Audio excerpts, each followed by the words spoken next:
അപ്പം എൻ്റെ ഭാവി എന്താവും, ഈ ലോൺ എങ്ങനെ അടച്ചു വീട്ടും, കഥകൾ ആളോട് പറയുന്നതാണ് ഞാൻ ഏറ്റവും ത്രില്ലും കിക്കും അനുഭവിക്കുന്നു. Accept the flow of life എന്നാണ്. നമുക്ക് ചെയ്യാവുന്നതെല്ലാം ചെയ്യുക, പിന്നെ വരുന്നതിനെ സ്വീകരിക്കുക എന്നുള്ളത്. നമുക്ക് ഫൈറ്റ് ചെയ്തിരുന്നൊരു കാര്യമില്ല.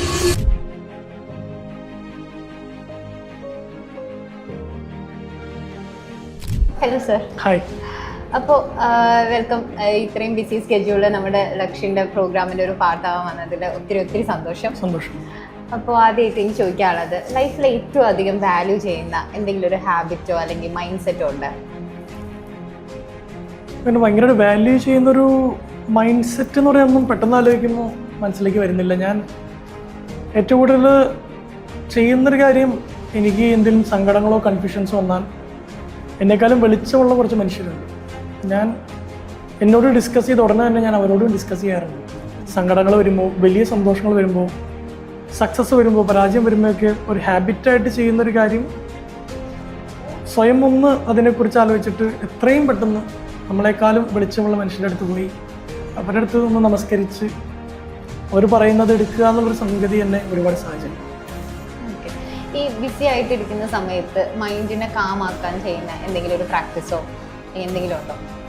ഞാൻ ആ കാംനെസ് ഒട്ടും ഇല്ലാത്ത ഒരാളാണ്.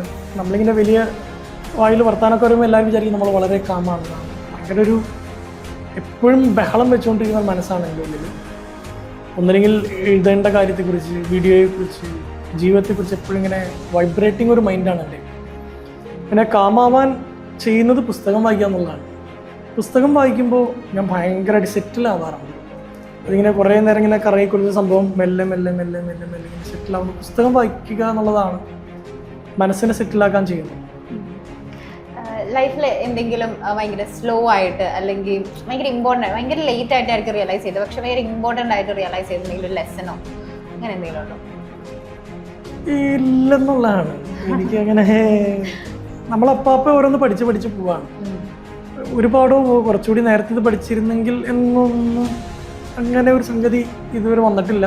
കാരണം ഡെയിലിയും അല്ലെങ്കിൽ വൺസ് ഇൻ എ ഇയർ എന്തിലൊക്കെ നമ്മൾ മനസ്സിലാക്കിക്കൊണ്ടേ ഇരിക്കുകയാണ്. ഞാൻ ഈ പറഞ്ഞ പോലെ എനിക്ക് സങ്കടങ്ങളും പ്രശ്നങ്ങളും വരുമ്പോൾ ഞാൻ ഇമ്മീഡിയറ്റ്ലി എന്നെക്കാളും അറിവുള്ള മനുഷ്യരുടെ അടുത്ത് പോകുന്നതുകൊണ്ട് പെട്ടെന്ന് എനിക്ക് ഉത്തരങ്ങൾ കിട്ടിപ്പോകാറുണ്ട്. അതുകൊണ്ട് വലിയൊരു കാര്യം കുറേ വർഷങ്ങൾക്ക് ശേഷം നേരത്തെ ഇത് മനസ്സിലാക്കണമായിരുന്നു എന്നൊരു സംഭവം ഉണ്ടായിട്ടില്ല. കാരണം കൃത്യസമയങ്ങളിൽ ഞാൻ ഗൈഡഡാണ്. എനിക്ക് ആളുകളുണ്ടായിരുന്നു എന്നെ ഗൈഡ് ചെയ്യാൻ. ഏറ്റവും അധികം സ്ട്രഗിൾ ചെയ്ത പോയിന്റ് എന്തെങ്കിലും ഉണ്ടോ ലൈഫിൽ? ഏറ്റവും അധികം സ്ട്രഗിൾ ചെയ്തത് നമ്മുടെ സ്റ്റുഡൻസിൻ്റെ അടുത്ത് ഷെയർ ചെയ്യാൻ? ഓണസ്റ്റായിട്ട് പറയുകയാണെങ്കിൽ MBA പാസ്സാവാൻ. ഞാൻ MBAക്ക് എനിക്ക് ഇന്റേണലി ഞാൻ പാസ്സായില്ല. എൻ്റെ ബാച്ചിൽ 120 വിദ്യാർത്ഥികളിൽ ഞാൻ മാത്രമാണ് ഇന്റേണൽ പാസ്സാവാതിരുന്നത്. അത് കോളേജിൻ്റെ ഹിസ്റ്ററിയിലും ആദ്യമായിട്ടാണ്. അങ്ങനൊരു ഇമേജ് എനിക്ക് വന്നു. നെക്സ്റ്റ് സെമസ്റ്ററിൽ കോളേജിൽ ക്യാമ്പസ് സെലക്ഷന് കമ്പനികൾ വന്നപ്പോൾ ഓൾറെഡി തോറ്റത് ഞാൻ മാത്രമാണ്. അപ്പം എൻ്റെ ഭാവി എന്താവും, ഈ ലോൺ എങ്ങനെ അടച്ചു വീട്ടും, ഒരു കോളേജ് മുഴുവൻ അറിയുന്നൊരു ഹ്യൂമിലിയേഷൻ. ജൂനിയേഴ്സിൻ്റെ ഒപ്പം ഞാൻ പരീക്ഷ എഴുതി. ജൂനിയേഴ്സിൻ്റെ ഒപ്പം ഇൻറ്റേർണൽ പാസ്സാൻ വേണ്ടി ആദ്യം അവരുടെ അസൈൻമെൻറ്റുകൾ എഴുതി. അതൊരു കണ്ടിന്യൂസ് ഹ്യൂമിലിയേഷനായിരുന്നു. ഞാൻ ഭയങ്കരമായിട്ട് സ്ട്രഗിൾ ചെയ്തൊരു 2 കൊല്ലമായിരുന്നു എൻ്റെ MBA കാലഘട്ടം. പക്ഷേ രക്ഷപ്പെട്ടു.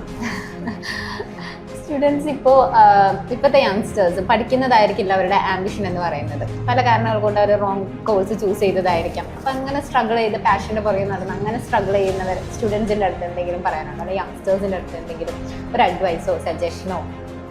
എല്ലാ കാലഘട്ടത്തിലും പഠിക്കുന്നത് ഒരു 90% അംബിഷൻ ആയിരുന്നില്ല.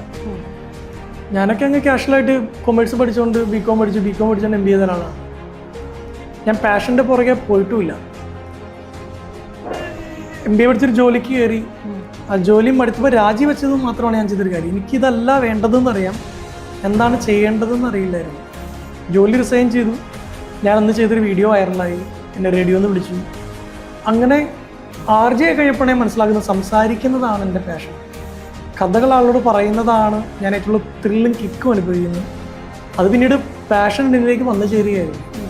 വിദ്യാർത്ഥികളോടൊക്കെ എനിക്ക് പറയാനുള്ളത് ചില സമയത്ത് നിങ്ങൾ എത്ര ശ്രമിച്ചിട്ടും പാഷൻ കണ്ടെത്താൻ പറ്റിയില്ലെങ്കിൽ പാഷൻ നിങ്ങളെ കണ്ടെത്തുമായിരിക്കും.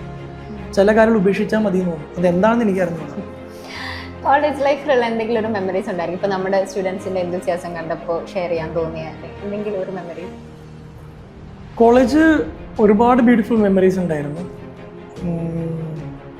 പെട്ടെന്ന് ഒരെണ്ണം എന്ന് പറയാൻ അങ്ങനെ മനസ്സിലേക്ക് വരും. കാരണം എല്ലാം ബ്യൂട്ടിഫുൾ ആയിരുന്നു. ഒരു മോശം മെമ്മറി വേണമെങ്കിൽ പറയുകയാണെങ്കിൽ സീനിയേഴ്സുമായിട്ട് ഫുട്ബോൾ മാച്ച് ഉണ്ടായിരുന്നു സ്പോർട്സിലേക്ക്. അന്ന് ഞാൻ ഒരു ഗോൾ അടിച്ചിട്ട് ഞാൻ എന്നൊരു സെലിബ്രേറ്റ് ചെയ്തു. അപ്പോൾ എൻ്റെ ഒരു പ്രത്യേക വോയിസ് ആണല്ലോ. അതിനുശേഷം ഓപ്പോസിറ്റ് ടീമിൽ എല്ലാവരും എൻ്റെ കാലുമ്പോൾ പന്ത് കിട്ടുമ്പോൾ എന്ന് പറയും ഈ കളിയാക്കി, എൻ്റെ ശബ്ദത്തെ കളിയാക്കി അവർ ഒരുമിച്ച് ഒച്ചയിടുമായിരുന്നു. അവിടെ തന്നെ ഞാൻ പിന്നീട് ഗസ്റ്റായിട്ട് പോയിട്ടുണ്ടായിരുന്നു ഒരു ടോക്ക് കൊടുക്കാനായിട്ട്. അപ്പോൾ അതിനകത്ത് അന്ന് എന്ന് പറഞ്ഞ് കളിയാക്കിയ ആൾ അവിടുത്തെ ഫാക്കൽറ്റിയാണ്. അപ്പം ഞാൻ പറഞ്ഞു എനിക്ക് നിങ്ങളെ നല്ല ഓർമ്മയുണ്ട്, നിങ്ങളെന്ത് അതൊരു മെമ്മറി, അത് ഇപ്പോൾ ആലോചിക്കുമ്പോൾ അതൊരു മെമ്മറി ആയിട്ട് കിടക്കും. എന്തെങ്കിലും ഒരു കോട്ടുണ്ടോ ലൈഫിൽ ഫോളോ ചെയ്യുന്നത്? അതായത് നമ്മൾ ഭയങ്കര ലോ ആയിട്ടിരിക്കുമ്പോൾ റാൻഡംലി സ്ക്രോൾ ചെയ്ത് എന്തെങ്കിലും വീഡിയോ ആയിരിക്കാം, എന്തെങ്കിലും ഒരു മോട്ടിവേഷനോ എന്തെങ്കിലും ഒരു കോട്ടോ അങ്ങനെ എന്തെങ്കിലും ഉണ്ടോ ലൈഫിൽ ഫോളോ ചെയ്യാൻ? Accept the flow of life എന്നാണ്. നമുക്ക് ചെയ്യാവുന്നതെല്ലാം ചെയ്യുക, പിന്നെ വരുന്നതിനെ സ്വീകരിക്കുക എന്നുള്ളത്. നമുക്ക് ഫൈറ്റ് ചെയ്തിട്ടൊന്നൊരു കാര്യമില്ല. എത്ര സ്നേഹിച്ചാലും അപ്പുറത്തെ ആൾ നമ്മുടെ സ്നേഹം മനസ്സിലാക്കണമെന്നില്ല. നമ്മൾ എത്ര നല്ലവനായി ജീവിച്ചാലും നമ്മളെ കുറ്റം പറയാൻ ആളുകളുണ്ടാവും. അപ്പോൾ വരുന്നതിനെ സ്വീകരിക്കുക എന്നല്ലാതെ വേറെ നിവൃത്തിയില്ല. അതിനെ സ്വീകരിക്കാനുള്ളൊരു മനസ്സുണ്ടാക്കിയെടുത്താൽ പകുതി പീസ് ഓഫ് മൈൻഡ് ഉണ്ടാവുന്നുണ്ട്. Accept the flow of life. ഏറ്റവും പ്രൗഡസ്റ്റ് മൊമെന്റ് എന്താണ് ലൈഫിൽ? MBA പാസ്സായിട്ട് ഞാൻ അവിടുത്തെ ബെസ്റ്റ് ഔട്ട് ഗോയിങ് സ്റ്റുഡൻ്റ് ആയിരുന്നു. ഞാൻ പറഞ്ഞു തോറ്റു കഥയൊക്കെ നിങ്ങളോട് പറഞ്ഞതാണ്. ഞാൻ ഇന്റേണൽ പാസ്സായി ക്യാമ്പസ് സെലക്ഷൻ വന്ന് ആ കോളേജിൽ നിന്ന് ആദ്യം ജോലി കിട്ടിയത് എനിക്കാണ്.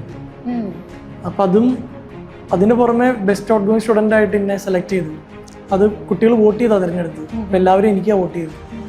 നമ്മൾ തോറ്റ് ഹ്യൂമിലിയേറ്റഡ് ആയി 1.5 വർഷം നടന്ന സ്ഥലത്തു നിന്ന് നമ്മളവിടുത്തെ ബെസ്റ്റ് ഔട്ട് ഗോയിങ് സ്റ്റുഡൻ്റായി പുറത്തിറങ്ങിയത് വലിയൊരു പ്രൗഡസ്റ്റ് മൊമെൻ്റ് ആയിട്ട് ഇപ്പോഴും കരുതുന്നു. അതിൻ്റെ ലെവലിലേക്ക് ബുക്ക് ലോഞ്ച് ഒന്നും വന്നിട്ടൊന്നുമില്ല.